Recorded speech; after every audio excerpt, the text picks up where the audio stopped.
안녕하세요. 하루 필수 말씀 충전 하필큐티 조정환입니다. 오늘 함께 나눌 하나님 말씀은 갈라디아서 6장 1절에서 10절까지 말씀입니다. 형제자매 여러분, 어떤 사람이 어떤 죄에 빠진 일이 드러나게 되면 성령의 인도하심을 따라 사는 사람인 여러분은 온유한 마음으로 그런 사람을 바로 잡아주고 자기 스스로를 살펴서 유혹에 빠지지 않도록 조심하십시오라고 이야기를 하고 있어요. 여기에서 이제 죄에 빠진 일이라고 하는 것을 우리가 갈라디아 지금 이 상황을 놓고 생각을 해보았을 때에 율법주의에 빠진 사람이라고 그렇게 생각을 해볼 수 있을 것 같아요. 그런 율법주의에 빠진 사람들은 이제 율법이 요구하는 것들을 수행하도록 요구하기 때문에 굉장히 강압적이고 그리고 고압적인 태도로 사람들에게 대했을 거라고 생각을 해볼 수가 있는데, 추측해 볼 수 있을 것 같은데, 이 성령의 인도하심을 따라 사는 사람인 여러분은 온유한 마음으로 그런 사람들을 바로 잡아주다라고 이야기를 하면서 진짜 참된 복음이 무엇을 이야기하는가에 대해서 이것이 이제 태도를 보여주는데, 온유한 마음으로 이 복음을 다시 온전하게 바로 잡아주라라고 그렇게 이야기를 하고 있습니다. 그리고 또한 이 가운데에서 자기 스스로를 살펴서 유혹에 빠지지 않도록 조심하라라고 그렇게 이야기를 하고 있어요. 그만큼 이제 이 사람들이 경험하고 있는 율법주의에 대한 유혹들이 굉장히 강렬한 것이었음을 우리가 함께 생각해 볼 수도 있을 것 같아요.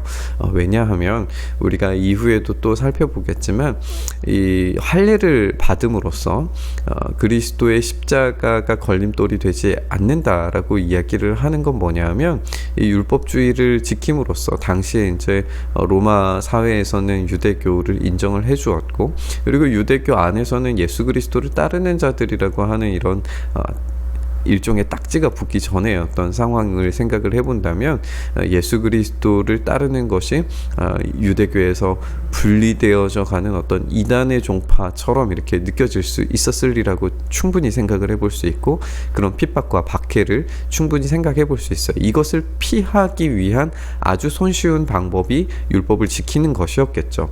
그렇기 때문에 이런 손쉬운 방법으로 복음을 흩트리려고 하는 그런 시도에 대해서, 그런 유혹에 대해서 빠지지 않도록 조심하라라고 그렇게 이야기하고 있어요. 오히려 이제 이런 온유한 마음으로 그런 사람들을 복음으로 온전히 바로 잡아주는 것, 이것은 희생과 어려움과 또 아픔과 고통이 따르겠지만 그것이 성령께서 주시는 어떤 힘과 능력으로 극복할 수 있게 되리라는 것을 우리가 기대할 수 있을 거예요. 여러분은 서로 남의 짐을 져주십시오. 그렇게 하면 여러분이 그리스도의 법을 성취하게 될 것입니다 라고 이야기를 하면서, 이런 그 어려움들, 고통들, 아픔들을 서로 이렇게 짐을 져줌으로써 그리스도의 법을 성취하게 되는 이런 성숙의 과정, 율법이 주는 것보다 훨씬 더 높은 성령의 열매를 맺어가는 삶을 살아갈 수 있다라고 그렇게 보여주는 거죠. 어떤 사람이 아무것도 아니면서 무엇이 된 것처럼 생각을 하면 자기를 속이는 것이다. 왜냐하면 우리는 아무런 존재가 아니에요. 성령께서 우리 안에 일하셨을 때에만 이런 일들이 가능하겠죠. 그렇기 때문에 각 사람은 자기 일을 살펴보라고 이야기를 합니다. 그러면 자기에게는 자랑거리가 있더라도 남에게까지 자랑할 것은 없을 것입니다 라고 이야기를 하면서, 이것은 내게 아니라는 것을 이제 알 거라는 거예요.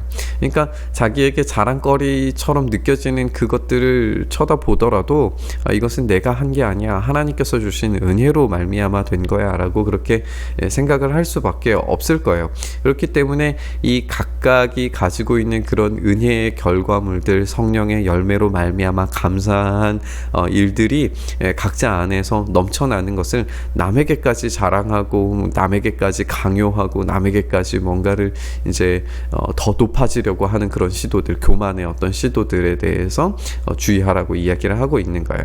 근데 여기에 이제 각 사람은 각각 자기의 몫의 짐을 져야 됩니다 라고 하는 이 말이 서로 남의 짐을 져달라고 하는 말과 이제 반대되는 것처럼 그렇게 읽어질 수도 있는데, 여기에 이제 짐을 져야 합니다라고 하는 것을 이제 원어적인 의미에서는 조금 더 엄밀하게 이야기하면은 미래적인 시점으로 그렇게 기록되어져 있어서 각각 자기 몫의 짐을 지게 될 겁니다라고 그렇게 해석하는 게 더 좋을 것 같아요.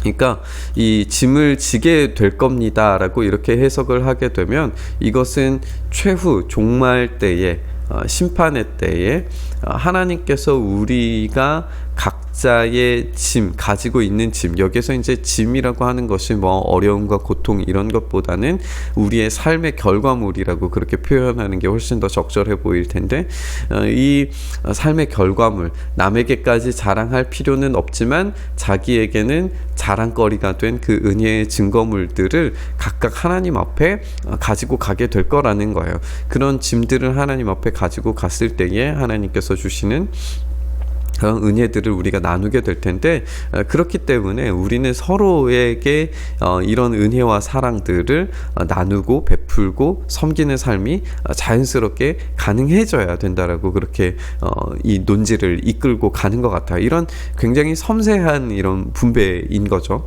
그러니까 내가 성령의 삶을 살아내게 되면 이런 자연스러운 남의 짐을 져주는 인생을 살아가게 되고, 그로 인하여서 하나님께서 베풀어 주시는 그 은혜의 증거들이 나에게는 넘치게 되고, 그것이 굳이 남에게 이제 자랑하지는 않지만 마침내 하나님 앞에 갔을 때에는 그 모든 것들을 하나님께서 최종적인 그 미래의 종말의 마지막 때에 그것들을 다 재어보시고 그것으로 우리에게 상급을 주시리라고 하는 그런 기대까지도 우리가 여기에서 이제 읽어볼 수 있을 것 같아요. 말씀을 배우는 사람은 가르치는 사람과 모든 좋은 것을 함께 나누어야 됩니다 라고 이렇게 이야기하면서 배우는 사람과 가르치는 사람, 이 두 사람이 모든 좋은 것을 함께 나누는 것을 이야기하고 있는데, 이제 여기에서 이제 좋은 것이라고 하는 것이 이 물질적인 것으로 이제 다른 본문들에서 사용되는 것으로 봐서, 이 말씀을 배우는 사람들이 가르치는 사람들이 가르치는 것에 전적으로 이제 전념하게 되면은 그들의 이제 생활을 책임져 주는 것, 이런 것들을 말하는 본문이기도 합니다. 그래서 이제 함께 서로의 짐을 나누어 주는 것, 그리고 은혜를 각자가 나누는 것, 이런 서로 섬김과 서로 나눔, 말씀을 나누고 베풀고 그리고 가르치고 배우고 물질이 서로 필요에 따라서 나누어지고 하는 이런 공동체가 서로 온전하게 세워지는 그런 모습을 이제 생각하게 되는데, 그런 이야기를 우리에게 들려주고 있는 거예요. 자기를 속이지 마십시오. 하나님은 조롱을 받으실 분이 아니십니다. 사람은 무엇을 심든지 심은 대로 거둘 것입니다. 여기서 이제 자기를 속이지 말라라고 하는 말이 왜 이제 6절 뒤에 나오는지 이제 조금 의아한 부분들이 있지만, 여기에서 이제 자기를 속이지 말라라고 하는 것이 우리가 3절에서 함께 읽어본 것처럼 자신이 아무것도 아니면서 무엇이 된 것처럼 생각하는 어떤 교만함, 그리고 자기가 무언가를 이루었다라고 생각하는 어떤 성취감, 이런 것들로 자기를 기만하고 속이지 말라는 거예요. 이렇게 자기를 속이는 것과 자기에게 자랑거리가 있더라도 남에게 자랑할 것은 없지만 그럼에도 불구하고 서로 나누고 베푸는 그런 삶을 살라고 이야기하는 것이 연결된 것처럼, 여기 이 7절에서도 자기를 속이지 마십시오. 하나님은 조롱을 받으실 분이 아니십니다. 사람은 무엇을 심든지 심은 대로 거둘 것입니다. 자기 육체에다 심는 사람은 육체로 썩을 것을 거두고 성령에다 심는 사람은 성령에게서 영생을 거두게 될 것입니다. 여기서 이제 보는 것처럼 육체에다가 심는 것과 성령에다가 심는 사람, 이 두 부류의 사람들을 우리가 보게 되죠. 우리가 어제도 함께 나눴지만 이런 갈등 상황 가운데 우리는 여전히 놓여져 있는 사람들이에요. 그렇기 때문에 우리는 자기를 속일 수가 없고, 성령께서 우리에게 요구하시는 그 삶을 살아냈을 때에 사람이 그 심은 대로 거둔다면 성령께서 우리에게 주시는 그 욕구대로 심었을 때에 이 마침내 주님의 마지막 날에 우리가 갔을 때에 우리가 얻게 되는 것은 성령의 열매, 그것을 뛰어넘어서 하나님 나라 백성으로서 받게 되는 그 상속을 마땅히 받을 수 있으리라는 것을 우리가 기대할 수 있게 돼요. 그렇기 때문에 우리는 선한 일을 하다가 낙심해서는 안 됩니다. 지쳐서 넘어지지 않으면 때가 이를 때에 거두게 될 겁니다.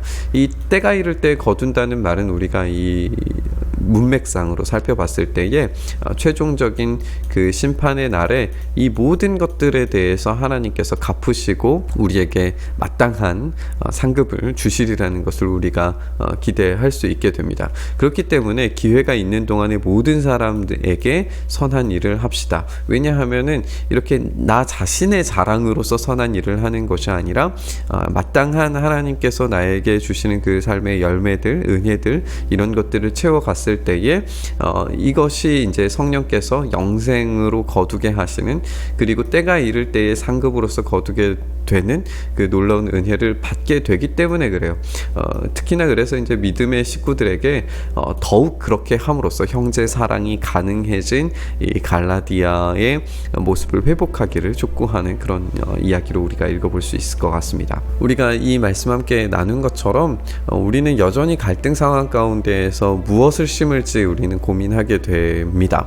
그래서 성령께서 우리에게 주시는 그 성령의 열매를 맺기를 원하는 그런 갈망을 가지고 우리의 삶을 살아가고 베풀고 나누고 섬기는 삶을 살아갔을 때에 마땅히 하나님께서 우리에게 그것에 대한 보상과 그리고 상급을, 하나님 나라를 당연히 마땅히 그 약속에 따라서 우리에게 주시리라는 것을 우리가 기대할 수 있게 됩니다. 이 말씀을 우리가 기대하면서 우리가 선한 일을 하다가 낙심하지 말고 하나님께서 반드시 그 마지막 때에는 베풀어 주시리라고 하는 이 최종적인 기대를 우리가 놓치지 말고 우리가 마땅히 해야 할 성령께서 우리에게 주시는 그 욕구를 가지고 그런 간절한 절실함을 가지고 우리가 하나님 앞에 나아가서 이런 참된 열매 맺는, 그리고 마지막 날에 그런 놀라운 은혜의 상급을 받는 우리가 될 수 있기를 간절히 소망합니다. 이 말씀 가지고 함께 기도의 자리로 나아가시죠. 주님, 그렇습니다. 우리가 이 최종적인 심판의 자리에서 우리에게 주실 이 놀라운 상급을 우리가 기대함으로 나아갑니다. 하나님이 놀라운 은혜를 우리 가운데 베풀어 주시고 이 삶에서 우리가 주님께 드릴 은혜의 열매들을 가득 안고 주님 앞에 나아갈 수 있도록 오늘도 붙드시고 성령의 능력으로 우리를 붙들어 주시고 그 열매 맺는 삶 살게 하여 주시옵소서. 그렇게 오늘도 우리와 함께 하시고 우리를 붙들어 주시기를 간절히 소망하며 우리 주님 예수 그리스도의 이름으로 기도드리옵나이다. 아멘.